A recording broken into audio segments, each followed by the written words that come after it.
السلام علیکم میرے پیارے دوستو، رسول اللہ صلی اللہ علیہ وآلہ وسلم نے فرمایا، 3 جگہوں پر جھوٹ جائز اور حلال ہے۔ ایک یہ کہ جب آدمی اپنی بیوی سے بات کرے تاکہ اس کو راضی کر لے۔ دوسرا، جنگ میں جھوٹ بولنا۔ تیسرا، لوگوں کے درمیان صلح کروانے میں۔ زندگی میں ہمیشہ 2 لوگوں سے دور رہنا، ایک مصروف، دوسرا مغرور، کیونکہ مصروف لوگ اپنی مرضی سے بات کرتے ہیں، مغرور مطلب سے یاد کرتے ہیں۔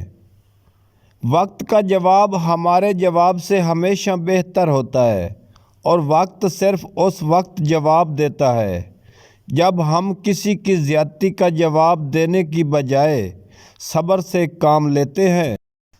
رسول اللہ صلی اللہ علیہ وآلہ وسلم نے فرمایا، جنت کی عمارت کی 1 اینٹ چاندی کی ہے، 1 اینٹ سونے کی ہے۔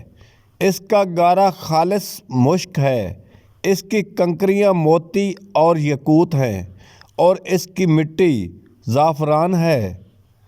تکبر انسان کو رسوا کر کے چھوڑتا ہے، چاہے وہ دولت کا ہو یا طاقت کا ہو، رتبے کا ہو، حیثیت کا ہو، حسن کا ہو یا علم کا ہو، حتیٰ کہ تقوی کا ہی کیوں نہ ہو۔ زندگی نے موت سے پوچھا، لوگ کیوں مجھ سے اتنا پیار کرتے ہیں اور تم سے اتنی نفرت؟ موت نے جواب دیا، تم ایک خوبصورت جھوٹ ہو اور میں تلخ حقیقت۔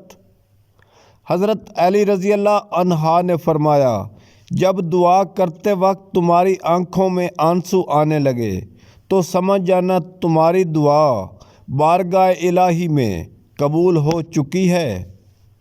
انسان کو کسی نیت جانے کا نہیں، بلکہ اپنی نیت صاف رکھنے کا اجر ملتا ہے۔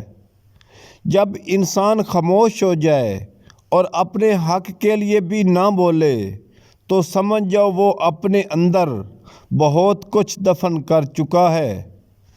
خلوص کی کوئی خاص زبان نہیں ہوتی، یہ دل میں محسوس ہوتا ہے اور آنکھوں میں جھلکتا ہے۔ غلط پاس ورڈ سے ایک چھوٹا سا موبائل کا لاک نہیں کھلتا، غلط طریقہ زندگی سے جنت کا دروازہ کیسے کھلے گا؟ خدا ہر پرندے کو رزق دیتا ہے مگر اس کے گھونسلے میں نہیں ڈالتا۔ حاصل کرنے کے لیے پرندے کو خود کوشش کرنا پڑتی ہے۔ سلب پنجہ 2 تولہ، آدھا تولہ زعفران، 1 تولہ مصلی، نصری 10 گرام۔ ان تمام چیزوں کو مکس کر کے صفوف تیار کر لیں۔ 2 چمچ شہد ڈال کر کھائیں 5 دن تک۔